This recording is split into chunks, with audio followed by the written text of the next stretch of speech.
एक क्रांतिकारी वैज्ञानिक उपलब्धि में डलास स्थित जैव प्रौद्योगिकी कंपनी कोलोसल बायोसाइंसेस ने अप्रैल 2025 में घोषणा की कि 3 आनुवंशिक रूप से संशोधित भेड़ियों के शावकों का जन्म हुआ है, जिनमें लगभग 10,000 साल पहले विलुप्त हुई डायर वुल्फ की विशेषताएं पाई जाती है। यह प्रयास विलुप्त प्रजातियों को पुनर्जीवित करने की दिशा में एक महत्वपूर्ण मील का पत्थर है, जिसमें प्राचीन डीएनए विश्लेषण, क्रिस्पर जीन संपादन और प्रजनन क्लोनिंग जैसी उन्नत तकनीकों का संयोजन किया गया है। तो चलिए डाइव लगाते हैं डायर वुल्व्स की रहस्यमयी दुनिया में और जानते हैं कि ये फिर से कैसे जन्मे। लेकिन उससे पहले मेरे चैनल को लाइक, शेयर और सब्सक्राइब करना न भूलें, ऐसे ही मज़ेदार कंटेंट के लिए। नई वीडियो की नोटिफिकेशन सबसे पहले पाने के लिए बेल आइकन पर क्लिक करना न भूलें।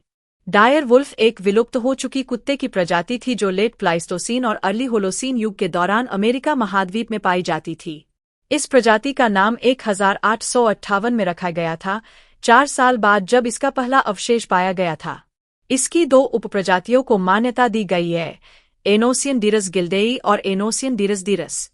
इस प्रजाति के सबसे ज्यादा जीवाश्म लॉस एंजेलिस के रेंचो ला ब्रेया टार पिट्स से प्राप्त हुए हैं।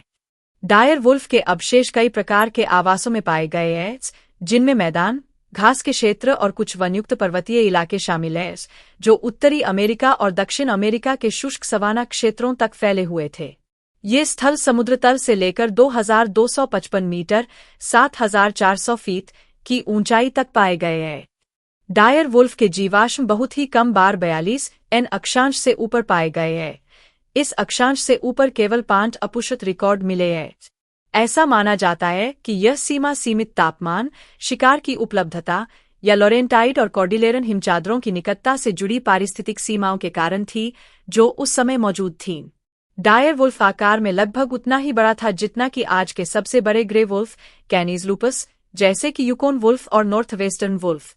अडी गिल्डेई का औसत वजन लगभग 60 किलोग्राम 132 पाउंड था, जबकि अडी डिरस का औसत वजन लगभग 68 किलोग्राम 150 पाउंड था। इसकी खोपड़ी और दांत सी लूप से मेल खाते थे, लेकिन इसके दांत बड़े और अधिक काटने की क्षमता वाले थे, और इसके कैनाइन दांतों पर काटने की शक्ति किसी भी ज्ञात कैनीज प्रजाति से अधिक थी। माना जाता है कि ये विशेषताएं लेट प्लाइस्टोसीन काल के विशाल शाकाहारी जीवों का शिकार करने के लिए अनुकूलन के रूप में विकसित हुई थीं। उत्तरी अमेरिका में इसके शिकार में western horse, dwarf pronghorn, ground sloth, प्राचीन बाइसन और ऊंट शामिल थे। डायर वुल्फ लगभग 10,000 साल पहले तक जीवित था, जैसा कि दिनांकित अवशेषों से पता चलता है। इसका विलुप्त होना क्वार्टरली एक्सटिंक्शन इवेंट के दौरान हुआ था, जब इसके मुख्य शिकार प्रजातियां भी समाप्त हो गई थीं।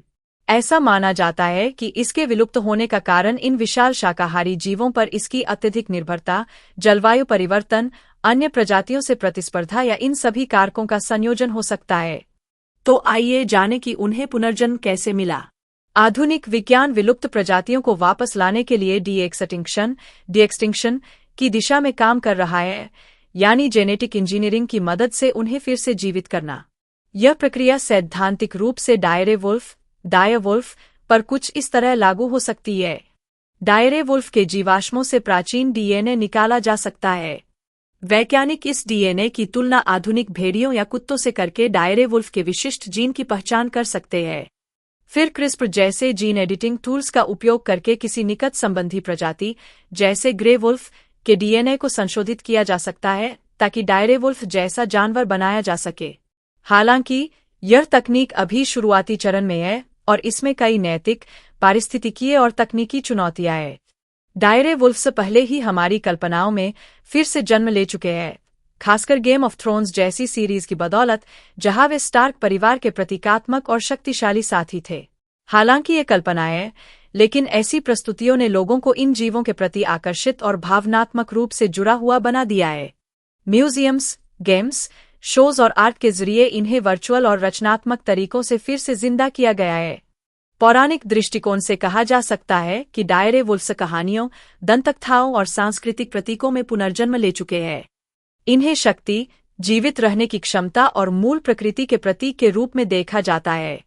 ये लोक कथाओं, आध्यात्मिक विश्वासों, यहाँ तक कि आधुनिक टैटूज और ट्राइबल आर्ट में भी जीवित है। भले ही डायर वुल्फ अब नहीं रहे, लेकिन उनके पारिस्थितिकीय भूमिका की झलक आज भी दिख सकती है। ग्रे वुल्फ्स और अन्य शीर्ष शिकारी एपेक्स प्रेडेटर्स पारिस्थितिकी तंत्र में मिलती जुलती भूमिकाएं निभा रहे हैं। संरक्षण प्रयास कंजर्वेशन एफर्ट्स प्राकृतिक संतुलन को बहाल करने के लिए जंगली इलाकों में शिकारियों को फिर से बसाने की कोशिश कर रहे हैं। यह थी पूरी कहानी कि कैसे डायरे वुल्फ ने 10,000 साल बाद नया जन्म लिया। उम्मीद है आपको मेरा वीडियो पसंद आया होगा। कृपया लाइक, शेयर और सब्सक्राइब जरूर करें मेरे YouTube चैनल को और नए नोटिफिकेशन पाने के लिए बेल आइकन दबाना न भूलें।